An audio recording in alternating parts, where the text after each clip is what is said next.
আপনি কি জানেন নীলতিমি পৃথিবীর সবচেয়ে বড় প্রাণী নয়, এটি পৃথিবীর অন্যতম উচ্চ শব্দকারীও বটে।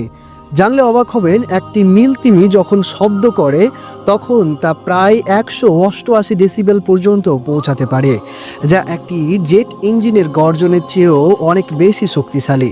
যদিও মানুষের কান পানির নিচে এই উচ্চ শব্দ সরাসরি সহ্য করতে পারবে না, কিন্তু নীলতিমির এই আওয়াজ সমুদ্রের তলদেশে কয়েকশো মাইল, এমনকি হাজার হাজার মাইল দূর থেকেও অন্য তিমির কাছে পৌঁছে যায়। বিজ্ঞানীরা এই শব্দকে বলেন তিমির গান। তবে রহস্যের বিষয় হলো, এত বিশাল আওয়াজ করলেও তারা কিন্তু আমাদের মতো মুখ দিয়ে চিৎকার করে না, বরং তাদের শরীরের বিশেষ বায়ুথলির মাধ্যমে বাতাস চালনা করে, এই কম্পন তৈরি করে।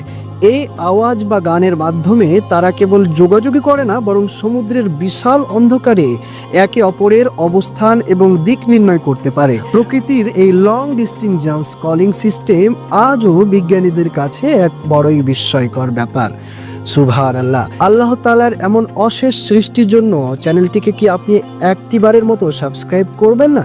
দয়া করে চ্যানেলটিকে সাবস্ক্রাইব করে ভিডিওটিতে কমেন্ট করুন এবং লাইক দিয়ে পাশে থাকুন। ধন্যবাদ।